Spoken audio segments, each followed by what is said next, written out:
The air outside the base was crisp, thin with the chill of late autumn. The morning sun spread across the horizon like a slow exhale, pale, gold, hesitant, touching the gray fabric of a military uniform that had known both silence and discipline. The gates creaked open. The first time in nearly 2 years, Kang walked into a world that felt too loud, too alive. Cameras clicked in staccato rhythm, lenses trembled to capture the moment they'd been waiting for, his return. He didn't smile widely. There was a quietness in his expression, a steadiness that hadn't been there before.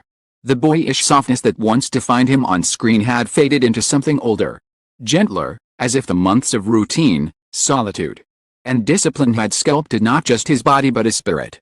Behind him, the base loomed like a shadow of the past. Ahead of him, soul pulsed with its usual electric heart. And yet, for all the noise that awaited him, the agents, the interviews, the flashbulbs, he seemed to be listening for something else. "Freedom feels strange," he murmured to one of his team members. The words hung in the cold air, like a confession. Reporters swarmed, calling his name, asking about future projects, his feelings, his fans. He bowed politely, thanked them, and said little. In truth, he wasn't thinking about comeback schedules or scripts. There was a thought, softer but stronger, that anchored him amid the chaos, a promise left unfinished before he left for duty. A memory shaped like laughter, bright eyes, voice that could turn even silence into something warm. When the van door closed, the world outside dimmed. Inside, he sat in stillness, eyes half lidded, as if every mile that took him closer to Seoul was also taking him closer to someone. The first few days after discharge were a blur of welcome home messages, management meetings, and brand offers, the inevitable whirlwind that comes when an actor of his stature steps back into the spotlight. Yet, beneath the polite smiles and rehearsed answers, there was restlessness. Kang had changed, but the world hadn't. It still expected the same charming, effortless idol. He found himself staring at his reflection in hotel mirrors, the faint trace of fatigue around his eyes. This isn't the same face that left, he thought. There was peace. Yes, but also distance. So he made a quiet choice, no big fan event, no red carpet, no televised homecoming. Instead, a small private press gathering, more like a quiet dinner than a spectacle. He told his team he wanted something that feels human. Didn't fully understand. But they didn't stop him either. That night, when the event ended, he lingered alone at the balcony of a rented venue, watching the city lights ripple. Seoul, beneath him, was both familiar and foreign. The skyline glittered like a memory that refused to age. And as the city exhaled smoke and neon, he reached for his phone, scrolling through names until one stopped him cold. It had been months since he last texted her. The name glowed on the screen like a question he wasn't ready to answer, Yoo Jung. He hesitated. In the industry, words travel faster than truth. Even a simple hi could turn into a headline. But she had been there, through late-night rehearsals, through the exhaustion of shoots, through quiet moments between takes that felt more real than scripted lines. He typed slowly, almost reverently. Back home. It feels strange. Then deleted it. Typed again. How have you been? Still not right. Finally, he put the phone down. Sometimes, silence carried more honesty than words could. A week passed before he heard her voice again, not through a phone call, but a message relayed by a mutual friend. She's been asking if you're resting well. They said casually over coffee. She said her mom's been curious about you too. Something about wanting to thank you for taking care of her on set. It wasn't just small talk. Beneath the words was an invitation. That night, he lay awake in his apartment. The city outside was quiet, save for the soft hum of cars and the sighing wind that pushed against the glass. He imagined her laughter again, that clear, ringing sound that could slice through exhaustion like morning light. He thought of how they'd first met, awkward introductions, polite smiles, the distant professionalism of two actors finding their rhythm. But as filming progressed, something had shifted. Between scenes, between lines, they found a kind of ease that was rare in the industry. There was no need to pretend. She listened when he spoke. She noticed when he fell silent. Their chemistry had become the kind critics called effortless, but to them, it was something quieter, almost sacred, an understanding that didn't need to be performed. When filming ended, They promised to meet again someday, when the chaos of their schedules eased. But the military called him away. And time, as it always does, slipped through their fingers. Now, fate seemed to be circling back. The morning of the reunion arrived wrapped in soft winter light. Kang chose his outfit carefully, nothing too formal. Nothing that would draw attention. A cream sweater, dark slacks. A black coat, timeless. Understated, respectful. He didn't bring a manager. This wasn't a meeting for headlines. The drive to the outskirts of Seoul felt longer than it should have. Every passing building, every red light stretched the anticipation. He kept rehearsing what he might say, polite greetings, small talk, maybe a gentle joke. Yet deep down, he knew none of that mattered. The moment he saw her, the rehearsed words would dissolve. The house came into view, simple, elegant, surrounded by trees that swayed softly under the early breeze. He parked by the curb, took a slow breath, and stepped out. The front door opened before he could ring the bell. It was her mother, gracious, kind. The kind of presence that immediately disarmed him. "You must be tired," she said with a warm smile. "Come in, Kang." He bowed deeply. "Thank you for having me." Inside, the house smelled like warmth, a mixture of tea, wood, and something sweet baking in the kitchen. He could hear soft laughter from another room. Before he could compose himself, she appeared. Yoo Jung, radiant without trying. Dressed simply in beige and white. Her hair tied loosely. For a heartbeat, the world slowed. "You came," she said softly, as though the words carried both surprise and certainty. "I said I would," he replied, and suddenly, all the months apart felt like seconds. Her eyes held his for a moment too long. The air between them tightened, not with awkwardness, but with the weight of everything unsaid. She guided him to the living room, where the rest of the family greeted him with easy warmth. Her father offered a handshake firm but kind, her mother poured him tea, her younger brother made a shy joke about seeing him in uniform on the news. And just like that, the tension eased. For dinner, laughter filled the space, the kind that comes easily when people feel at home.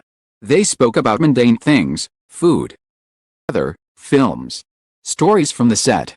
But beneath the surface, there was something fragile and beautiful, the quiet awareness of two people rediscovering the rhythm of familiarity. He caught her glance once. Again, fleeting, hesitant, but electric. A language without words. At one point, her mother asked, "So, now that you're free, what will you do next?" He smiled faintly, glancing at Yoo Jung before answering. "Rest," he said. "Spend time with people who make me feel real again." Pause. Then laughter around the table. But she knew, and maybe her family did too, that it wasn't a generic answer. The quiet truth. Later, as the night deepened and the city outside softened into quiet, he stood by the window, cup of tea in hand. Yoo Jung joined him, standing just close enough that their shoulders almost brushed. "It's strange," she said, "seeing you here, not on a set." He smiled, eyes tracing the faint moonlight spilling across the floor. "Feels more real this way." For a moment, neither spoke. The silence between them was full, not of tension, but of peace. She looked up at him, and in that gaze was everything they had left unspoken: gratitude, affection, and something dangerously close to longing. When he left later that night, her family walked him to the door. Her mother pressed a small package into his hands, homemade cookies, wrapped with care. "For the road," she said. He bowed again, words catching somewhere in his throat. Outside, the air was colder now, the stars brighter. Yoo Jung followed him out to the gate. They stood there for a long moment, neither wanting to end it. "You've changed," she said finally. He looked at her, a quiet smile curving his lips. "So have you." And then, softly, almost as if afraid the night might steal it away, she said, "Welcome back, Kang." It wasn't a grand confession. It didn't need to be.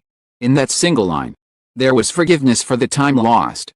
A promise of something that might still be waiting, not on screen, not in headlines, but in the quiet spaces of their lives. As he walked away, the soft click of the gate behind him sounded like the closing of one chapter, and the trembling beginning of another. The world didn't know yet. The cameras hadn't seen. But for Kang, the spotlight had shifted, not toward fame. Something far more human, the warmth of home. And the rediscovery of someone who had quietly waited for him all along. It started with a single photo, a blurred shot taken through the tinted window of a black sedan parked outside a quiet house on the edge of Seoul. The night was still. The air frosted with early winter. And yet within hours, that image had ignited a storm that would consume every corner of the internet. Kang spotted leaving Kim Yoo Jung's home. Exclusive, family dinner after military discharge. Is this friendship, or something more? Captions varied, but the tone was unanimous, curiosity dressed as certainty. By dawn, hashtags were trending. Kang ice back. Kim Yoo Jung family dinner. Kang Jung reunion. Dispatch-style headlines flooded the feeds, dissecting every grainy pixel as if the truth was hidden in the angle of his bow. The timing of her smile. The shape of the gift bag in his hands.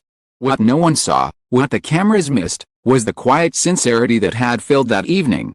The laughter that had nothing to do with romance or rumor, and everything to do with healing. But in the digital age, sincerity rarely trends. First time since his discharge, Kang woke up to chaos not of his making. His phone buzzed endlessly, notifications piled like snow. His agency was already on the line. For statements. He didn't answer right away.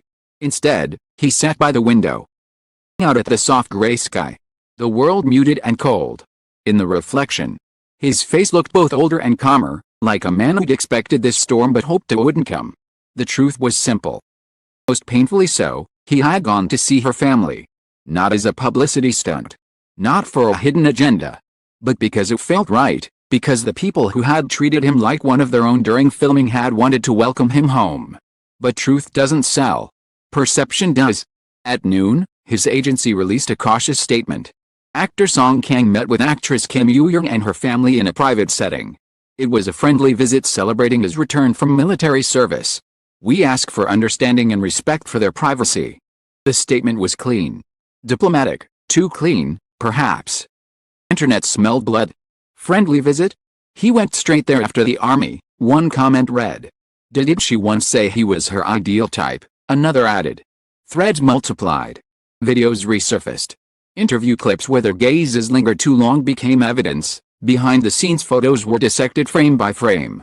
The narrative was out of their hands. That evening, Yoo Jung sat in her living room, scrolling through the headlines with a faint frown. Her mother walked in, drying her hands on a kitchen towel. They're saying too much again. Her mother sighed. Yoo Jung smiled, small and weary. They always do. But behind that calm, felt something fragile quiver, not embarrassment, but fear for him. He had just come back from service. He deserved peace, not scrutiny. A message blinked on her screen. Don't worry. I'm fine. She stared at the words for a long time, fingers hovering above the keyboard. For typing back. Yoo Jung, I'm sorry this got out. Kang, it was bound to. The truth's still ours. She smiled faintly.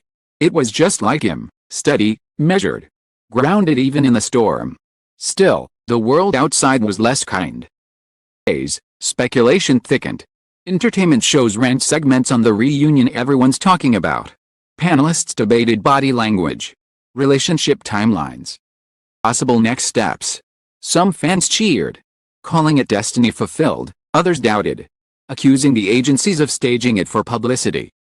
Amid the noise, there were moments of startling tenderness.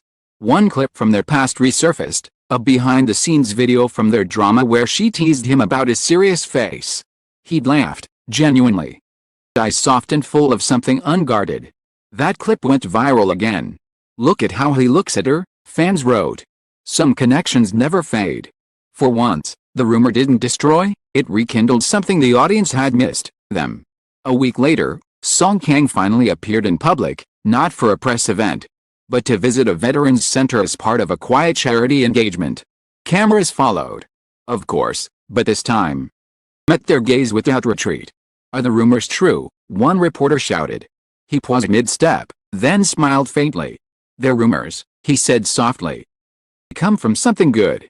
That line, simple, disarming, poetic, detonated across the internet. Was it confirmation? Was it denial? Nobody knew. Everyone debated. Everyone felt. By evening, editorials flooded in. Some praised his composure, others speculated about hidden meanings. But somewhere between those interpretations, the public's tone shifted. Curiosity softened into affection. People began saying, maybe it's not our business. Maybe it's just beautiful. And perhaps that was the truest thing the media had written all week. Privately, though, the days were harder. Kang and Yoo Jung both avoided interviews. They spoke through quiet texts, never indulgent, always careful. One night, she messaged him. Yoo Jung, they'll forget soon. Kang, maybe. But I don't want them to forget everything. She hesitated. What do you mean? He replied, I don't mind if they remember the truth. That truth wasn't a relationship. Not the kind the media wanted.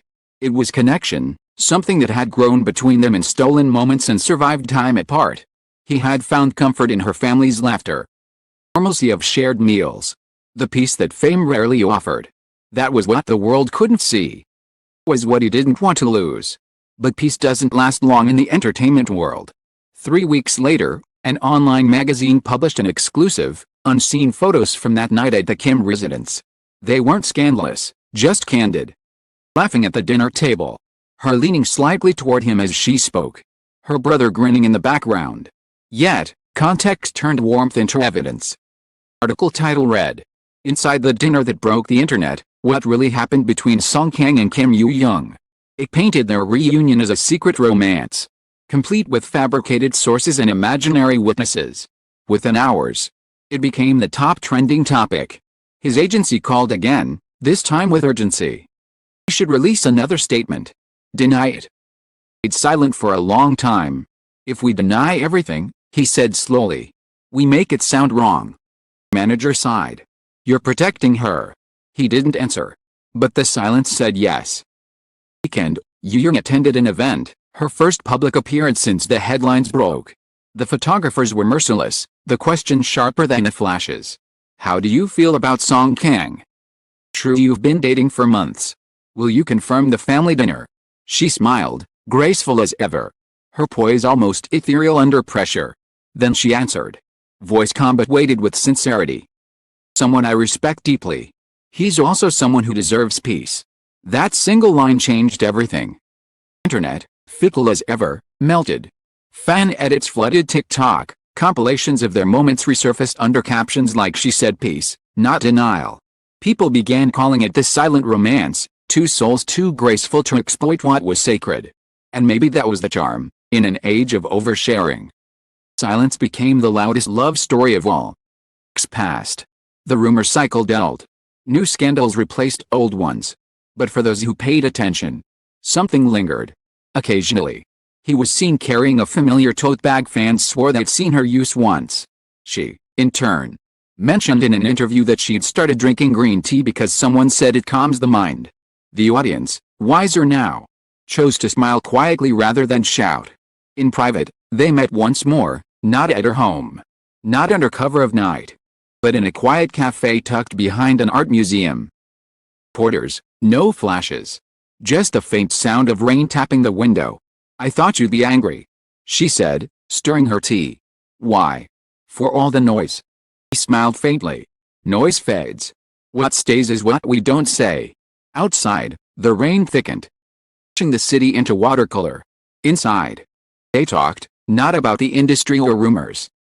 Small things, movies they wanted to see. Food they missed from set. Books they never finished. When it was time to leave, she put on her coat, pausing at the door. Never wish we could tell them everything. He looked at her, that same steady gaze that had survived distance and chaos. No, he said softly. Because the real parts belong to us. And that was the truth. The world had written versions of their story. Twisted and replayed it until it became myth. But somewhere beneath all that noise, two people had found a way to protect something real, not by declaring it, but by living it. Months later, during a magazine photoshoot, a journalist asked Kang one final question. After everything that's been said, do you believe in timing? He thought for a long moment before answering. Timing, he said, isn't about when things happen. It's about when you're ready to understand them. The quote went viral. Again. But this time, as no debate, no frenzy. Just admiration, the kind that comes when the audience senses grace. As the sun set behind the studio windows, his shadow fell across the floor, tall and still. Somewhere, He imagined. A familiar voice might be reading the same interview, smiling quietly. And though no one could see it, between the lines of every article, every rumor, every whispered speculation, there lingered a love that never needed to be proven. Not all reunions are meant for the world to witness. Some exist in the spaces between headlines, fragile, unseen, but endlessly true.